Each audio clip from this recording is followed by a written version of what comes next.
we're going to win, and to win we have to keep it positive. I mean, the No campaign, a bunch of talking heads from Westminster, failed politicians, they have nothing to offer but negativity. And to win this campaign, we've got to counterpoint that and offer a totally positive message about the potential. Not saying everything's going to be fantastic in independent Scotland, but say we've got the potential to make the country better. On September the 18th this year, Scotland will make an historic decision about whether to remain in the United Kingdom or to go down the route of independence. First Minister Alex Salmond is at the head of the Yes campaign, which aims to end the 300-year-old union and launch Scotland as an independent country. They claim that an independent Scotland would be richer than the rest of the UK and in the top 20 countries globally, able to invest billions of pounds in its own aerospace industry and financial services, as well as taking home £4.3 billion just from Scotland's most famous export, whisky. But according to the Better Together campaign, keeping UK institutions would be the best thing for Scottish jobs and businesses. They also see the National Health Service as their most cherished public institution, which can only be enjoyed as part of the UK. They say there is no serious plan for how pensions and welfare would be funded after independence. Another crucial aspect of the independence would be Scotland's new role in the European Union.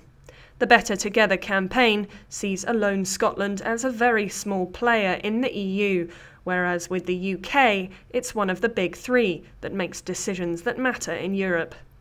The Yes for Independence campaign, meanwhile, sees Scotland's energy and fishing resources, guaranteeing it a secure place among the decision-makers in the EU.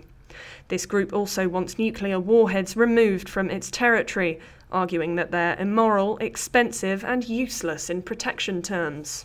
Scottish politicians are often critical of those in Westminster, who they see as making decisions on their behalf. Now politicians in Westminster are waking up to the economic and political impact that Scottish independence would have on England. The BBC has theorised that without Scotland, England and Wales would be dominated by the Conservative Party due to the loss of Labour voters in Scotland. Revenue from Scotland's vast oil resources could benefit Scotland alone, while some economists have argued that Scotland could give some of its oil revenue back. In return, the newly independent country would have a portion of its debt burden alleviated. Several influential Scots have been vocal about their position. Harry Potter author J.K. Rowling was heavily criticised by those in the other camp when she publicly supported the Better Together campaign. The issue of Scottish independence has a long history. In 1603, James VI of Scotland became James I of England, after Queen Elizabeth I failed to produce a Tudor heir. Scotland remained a separate state, only joined by the Union of the Crowns. The Treaty of the Union of 1701 created the United Kingdom, joining England and Wales with Scotland. Long before this, the 13th century Scottish Wars of Independence saw Scottish forces repel the attempts of English King Edward I to colonise Scotland, immortalised in the Hollywood film Braveheart.